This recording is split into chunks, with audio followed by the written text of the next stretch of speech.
This segment sponsored by GBMC Healthcare.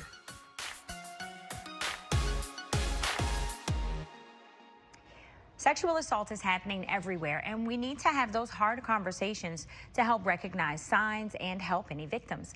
Today, we're talking with GBMC Health Partners Laura CLARY with the Safe and Domestic Violence Program. Hi, Laura. Hi.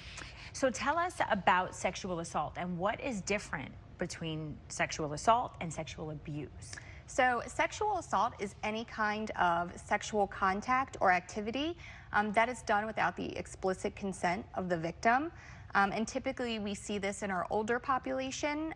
Sexual abuse is when we typically think of children and vulnerable adults as well. And that too is any type of sexual contact or activity that is done by someone who has care and custody or is in an authoritarian position over the victim. So a teacher, a coach, a family member, somebody that lives in the home.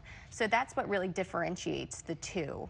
Okay, how common is sexual assault and child abuse in our area? Unfortunately, it's very common. We are right in line with the national statistics, so up to 1 in 4 women and 1 in 10 men will be a victim of some form of sexual violence at some point in their lifetime.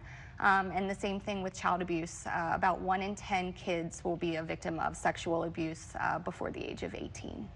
Wow, so what do you do if you think that a friend or a family member is a victim of sexual assault or sexual abuse? I think the most important thing to do is to just be there to support them and let them know that you believe them, and make sure that they know that no matter what they did, nobody deserves something like this to happen to them.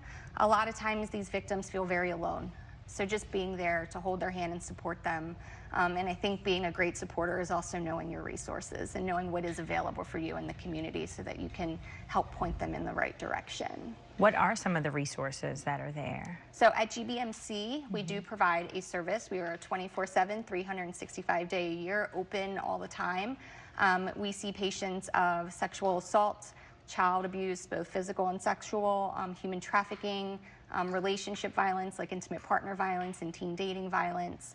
We have forensic nurses that are all trained and certified to care for these patients, and we also have victim advocates that come in and really provide crisis support and emotional grounding, and can also help link them to some of our community partners in the area. Wow, so is there a website or anything that people can go to see those tips and then kind of get more information about what you guys offer? Yes, you can go to the GBMC Safe website, which is www.gbmc.org/safe. Okay, so if somebody thinks that they actually need help, what do they do? Can they just go to the ER? So they can come in through the emergency department.